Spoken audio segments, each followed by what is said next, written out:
Man, there's some real stuff happening behind the scenes in the Raider Nation that not many people are talking about. The truth is, the atmosphere in Las Vegas is heating up, and it's not just on the field. You've got former coaches talking too much, players taking the heat, and even quarterback speculation on the horizon. Stick with me because today's conversation is going to be heavy. If you're into this Raider Nation talk, subscribe to the channel, hit the like button. It helps us big time to strengthen our silver and black voice. And comment, because I want to hear what you guys think about this team. Every opinion counts, from the old school vets from Oakland to the women who fill up the Allegiant Stadium. Let's grow this conversation together. When Antonio Pierce decided to spill the beans about Tom Brady, it was like throwing gas on a fire. The guy didn't hold back. He said it's foolish to think Brady doesn't influence the Raiders. And look, coming from someone who was on the inside, that holds weight. Because it's not just any name, we're talking about one of the greatest ever, the 7-time champ, the guy many still call the GOAT. Pierce said on Adam Schein's show that Brady isn't just a luxury investor. He's there at practice, in draft meetings, in the middle of preparation. And what's more, according to Pierce, some of the big decisions already have Brady's hand in them, including Pierce's own firing. Think about it. The former coach believes the minority owner was the one who pulled that trigger. A little salty? Maybe, but it also sounds pretty plausible. Now let's break it down. Brady is currently a minority owner of the Raiders and at the same time a lead commentator for Fox. He watches practice, talks to coaches, then shows up on the broadcast with a headset and tablet, analyzing the game in real time. Oh, wait a minute. That's an unprecedented scenario. No other team in the league has that kind of privileged access. Like it or not, even behind-the-scenes info can become a competitive advantage. Pierce himself said everyone will give the political answer, saying it doesn't make a difference. But he called that a bunch of nonsense. He said Brady sees things at Friday practice and can drop hints that change the course of a game, and honestly, we know that's true. Because the guy isn't just a former player, he's a football brain. It's about reading defenses, adjusting routes, little details that even a coordinator might miss. Sure, some people say Pierce is just venting because he lost his job, but if you connect the dots, it's hard to ignore. The timing checks out. In 2024, Brady came in low-key, but in 2025, he's already at the center of roster construction. From the draft to OTAs, he's been seen everywhere. It's not a conspiracy theory, it's a proven presence. And you know what's most interesting? While the league pretends not to see it, rivals will only really start complaining if the Raiders begin stacking up wins. Then they'll raise the flag of conflict of interest. Imagine if the silver and black starts getting an edge precisely because they have Brady's eye inside the locker room and in the broadcast booth. That's when the noise will be deafening. To be honest with you, I don't see this as a problem. I see it as an opportunity. The Raider Nation has always been rebellious, different. Having Brady like this might be weird, but if it helps us get back to the top, who's complaining? Just win, baby. So you guys comment below if you think Pierce is right or if he's exaggerating. Because the next piece of news directly affects our quarterback. You know that game against the Chargers? It hurt. Geno Smith walked out looking like he knew he didn't deliver what he needed to. And Pete Carroll himself made it clear, you can't pretend it was up to standard. Geno had flashes, but also costly mistakes. And the Raider Nation, as always, doesn't let things slide. The pressure comes on strong, from the veterans to the women screaming at Allegiant.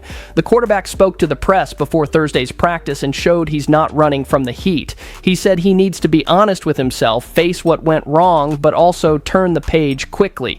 Carroll added, this is not our standard, it can't be. And it's true. We didn't bring Geno here to be mediocre. We brought him because we believed he could elevate this offense. Oh, but wait a minute. You also have to look at the context.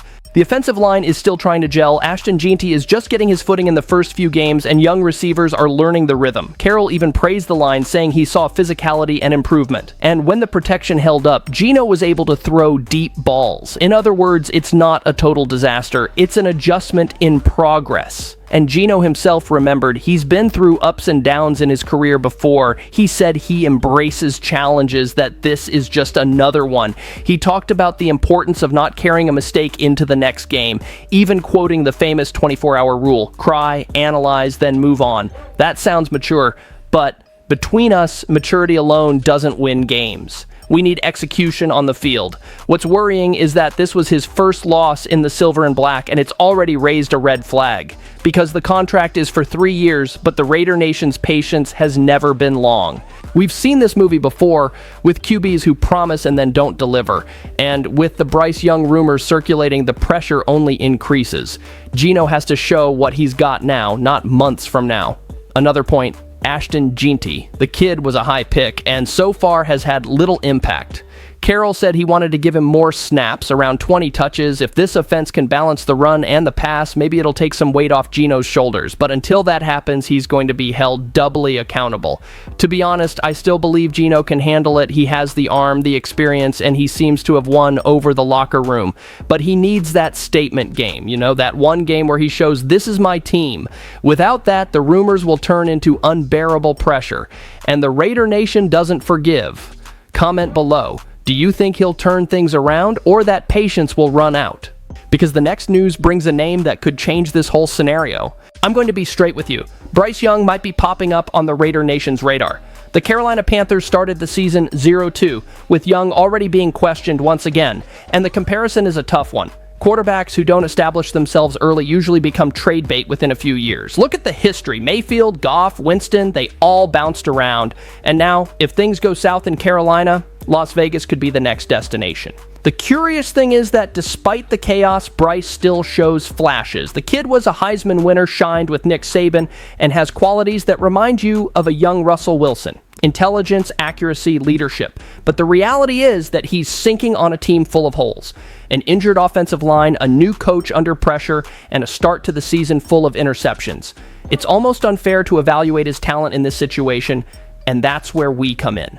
Because Geno Smith is a solid guy, but he's not the future. That was clear against the Chargers. Geno can handle it. He's a steady hand, but he doesn't inspire that this is the face of the franchise feeling. And the Raiders, especially in Las Vegas, need a star. They need someone to put on a billboard on the Strip, on a banner at Allegiant, on the fans' chants.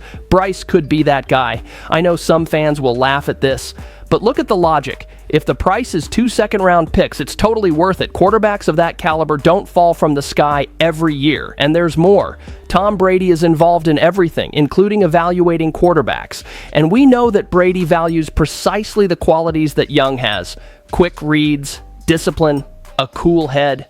Can you imagine Brady taking Bryce under his wing? It would be a culture shock, but also a golden opportunity. Now, we can't ignore the risk. Young has already been benched twice in Carolina. If he doesn't have a structure in Vegas, he could repeat the failure. But that brings us back to the central point. The Raiders need to decide if they want to navigate mediocrity or bet big. And betting big has always been our brand. Commitment to excellence isn't just a pretty phrase, it's our identity. Oh, and look at the coincidence. It was Brady himself who supposedly influenced the decision not to draft Jaden Daniels. So it wouldn't surprise me if he were also the first to push Bryce Young's name at the table. It already feels like the plot is forming. To be honest, I'd take the risk. I'd rather see the Raiders trying to shape the future than sticking with the temporary. And you? Would you accept giving up picks for Young, or would you hold on to Geno? Think carefully, because the next news doesn't talk about a hypothetical future. It talks about the real pains the team has to fix right now this week. Pete Carroll didn't shy away from the conversation. The Raiders have some serious holes to fix right now. Before the game against the Commanders, he opened up about the offensive line, about Ashton Jeanty, and even about basic chemistry. And I'll tell you, when the coach talks so raw, it's because things are at a breaking point. The win against Denver was good, but the loss to the Chargers left a scar. The main focus was the line. Carroll said it's giving them a chance, but it's still far from where it needs to be. And look, everyone who saw Geno getting pressured knows he's not exaggerating. Alex Kappa arrived at the last minute, had to adjust on the fly, and that messed up the chemistry. The coach explained that communication and execution are long processes, different from a wide receiver's route. It's not just about fitting a piece in, it's about synchronizing everything. Another point, Ashton Jeanty. Carroll was honest. The rookie still makes basic read errors. He even ran in the opposite direction of Geno on one play. It's that kind of detail that kills a drive. But at the same time, he praised his natural talent and made it clear he wants to increase the kid's touches. He said the ideal is to get him around 20 snaps because when he makes the right cut, he's explosive. And I agree, this kid needs rhythm, otherwise he won't get going. And there's the dilemma. How do you balance patience with accountability? The Raider Nation isn't known for its patience, we know that, but the coaching staff seems determined to give him space. And honestly, I'd rather make a mistake by developing a talent than sticking with an uninspired veteran, especially in a year where we're looking for an offensive identity. Oh, and you can't forget Geno in the middle of all this. Carroll highlighted that when the protection worked, he was able to throw deep balls. That shows there's potential, but it requires consistency. And consistency comes from the line. So it's all connected. If the front doesn't get sorted out, Geno will stay under fire and Jeanty will continue to have no space to show what he can do. It's a domino effect. Now here's a curious thing. While the national media is just talking about Brady behind the scenes, Carroll is hammering home the fundamentals. The message is clear. If you don't fix the basics, there's no point in dreaming big.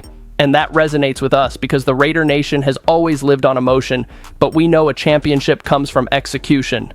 To be honest, I like Carroll's frankness. He didn't sugarcoat it. He said it will take time, that it's a process, and maybe that's what we need to hear. It's not about glamour, it's about hard work. But then comes the question I'll leave for you. Can the Raider Nation handle waiting for this step-by-step growth? Because today's conclusion will weave all of this together and drop a bombshell of a thought. When we put it all together, Brady behind the scenes, Geno trying to find his footing, Bryce Young hovering, and Carroll asking for patience, there's only one feeling. The Raiders are at a crossroads. It's not drama, it's reality. Either this team finds its identity now or it's going to live in limbo. But as always, the Raider Nation doesn't hide. We criticize, we applaud, we suffer, and we dream together. So comment below. This space belongs to everyone who lives the silver and black. And remember, just when you think you've seen it all, there's more to come.